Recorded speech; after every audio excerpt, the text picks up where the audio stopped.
उनको लागू नहीं होगा। आप ये बात मैंने आपको एक केस लॉ भेजा है, उनको भी भेजा है कि दिखाइए मतलब जरा केस लॉ दिखाइए हाँ, और हाँ। ये ऊपर का टाइटल थोड़ा सा बड़ा कीजिए, ऊपर के शुरू के 4-5 लाइन जो है, जहां से केस लॉ शुरू हो रहा है ना, तो वो पार्टी का नाम और साइटेशन। तो ये जो है ना, इमेज को थोड़ा बड़ा कीजिए, नहीं पहला पेज फर्स्ट पेज। हाँ, ये है Girish Chodankar versus speaker Goa legislative assembly, Bombay high court 2022, SCC online Bombay 377। ठीक है, अभी इसको हटा दीजिए, इसको अभी फुल स्क्रीन कर दीजिए, आपने इसको हटा दीजिए। हाँ, अभी देखिए, ये जो है अभी अभी जो केस लॉ दिखाया मैंने, इसमें ऐसे सारे आर्गुमेंट सुन के सुप्रीम कोर्ट ने जो ऑलरेडी क्लियर कर दिया, उसको हाई कोर्ट ने कंफर्म किया कि पार्टी स्प्लिट होना जरूरी नहीं है। सांसद का स्प्लिट, विधायक का स्प्लिट 2/3 यही स्प्लिट माना जाएगा और वो प्रोटेक्टेड रहेंगे। अब भारतीय संविधान में जो ये लोग कहते हैं ना, संविधान, हाँ हम संविधान के रक्षक, ऐसा ऐसे आके ऐसे हाथ में संविधान की कॉपी लेके कोर्ट में आते, शपथ लेते, नौटंकी करते। तो आप ये देखो कैसे संविधान द्रोही है, संविधान के खिलाफ कैसे काम कर रहे हैं। उसी संविधान में लिखा है एक चीज, दूसरा आगे लिखा है कि उस विषय पे अगर सुप्रीम कोर्ट ने, हाई कोर्ट ने जो लॉ का इंटरप्रिटेशन दे दिया, वो सब पे बाइंडिंग रहेगा।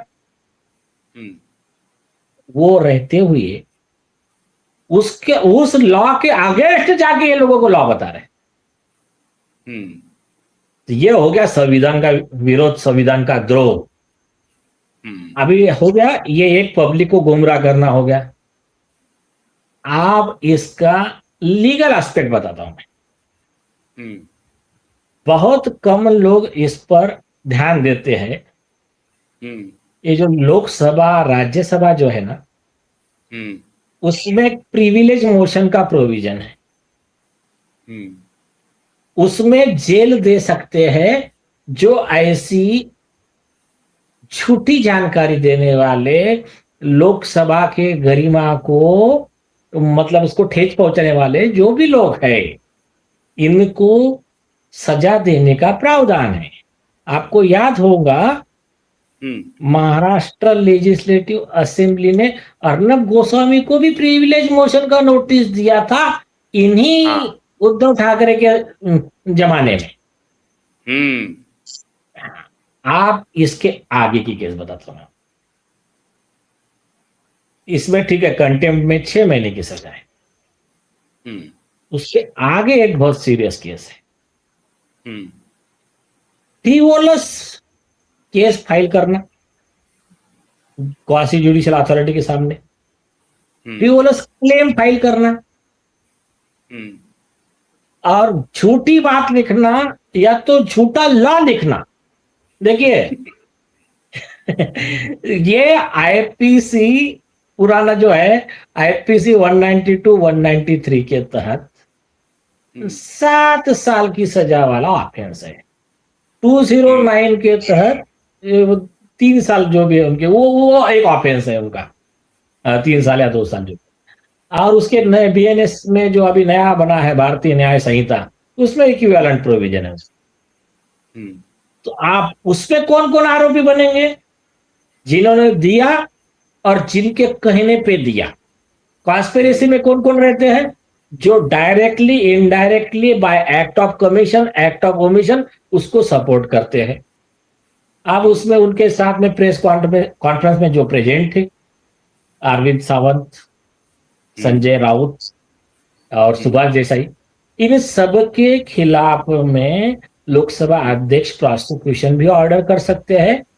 और इनको, इनका कंडक्ट जो है, ये बार बार झूठ बोलने का इनका फैक्ट्री जो है, तो इनको लाइफ टाइम के लिए, मतलब ये व्यक्ति संसद में नहीं आएगा और इसको मतलब वो जो भी प्रोविजन में बैठेगा, इसको डिस्क्वालीफाई डिक्लेयर करके इनको घर भिजवा सकते हैं।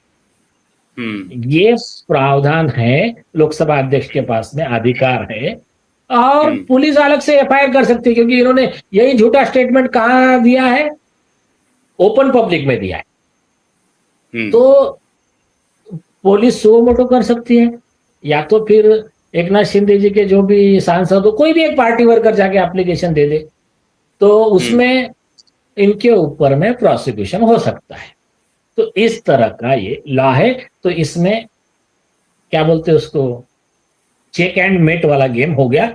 अभी इनको किसने कहा, किसने गाइडेंस दिया ऐसा आरजी देने के लिए, ये वो जाने और उनकी किस्मत। मतलब आप ये कह रहे हैं कि जो 6 लोग जो छोड़ के गए वो तो गए, अब जो बचे हुए हैं वो भी अब घिर जाएंगे, उनके खिलाफ मतलब लोकसभा स्पीकर जो है वो भी लेके आ सकता है, और इसमें इनके खिलाफ मुकदमा भी चल सकता है कि आपने लोकसभा स्पीकर को चीट किया है या गलत उनको जानकारी दी, गुमराह किया, गलत लॉ दिया है। और किस लिए दिया है, अदर पार्टी को उसकी इमेज खराब हो, उनकी अभी देखिए संविधान के हिसाब से ये 6 सांसद प्रोटेक्टेड है, उन्होंने जो काम किया है कानून के दायरे में किया है, और आप उनको कह रहे हो कि उन्होंने गैर कानूनी काम किया है। तो फिर गैर कानून का तो डिफामेशन हो गया ना। तो जो पुराने आईपीसी 501 वाले जो सेक्शन थे डिफामेशन के, और नए बीएनएस के सेक्शन है, वो सब सेक्शन लग जाएंगे उनपे, और वो कॉम्पेंसेशन मांग सकते हैं, डैमेज मांग सकते हैं वो 6 सांसद। अच्छा, अब इंपॉर्टेंट बात यह है कि श्रीमान उद्धव ठाकरे ने राम रक्षा अभियान शुरू किया है नागपुर से। कल रैली है नागपुर में।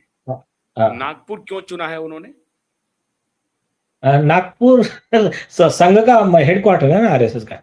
उन्होंने पहले बंबई में भी किया, मतलब चुना क्यों है ऐसा नहीं है, जगह जगह कर रहे हैं वो लोग। तो नागपुर में वो रैली कर रहे हैं क्यों? आरएसएस का हेडक्वार्टर है ना, और फडणवीस साहब भी नागपुर से ही है ना। हाँ, जब फडणवीस साहब का भी है कॉन्स्टिट्यूंसी, उसके अलावा नितिन गडकरी का भी कॉन्स्टिट्यूंसी, आरएसएस का हेडक्वार्टर है, और वहां वो अपनी ताल ठोक रहे हैं।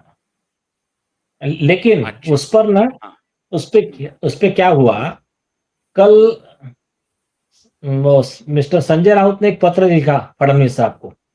उनको लिखा कि आप बहुत ही एक कट्टर राम भक्त हो, तो आप भी हमारे रैली में आइए राम रक्षा की। तो फिर बीजेपी के प्रवक्ता है नवनाथ बन करके, वो पहले रिपोर्टर थे, तो उन्होंने उसका जवाब दिया।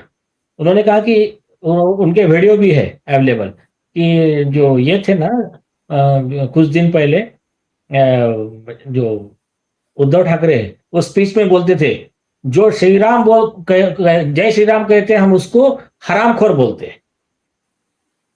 तो हाँ, वो वीडियो है ना। तो बोले आप जरा उसके लिए पहले माफी मांग लीजिए,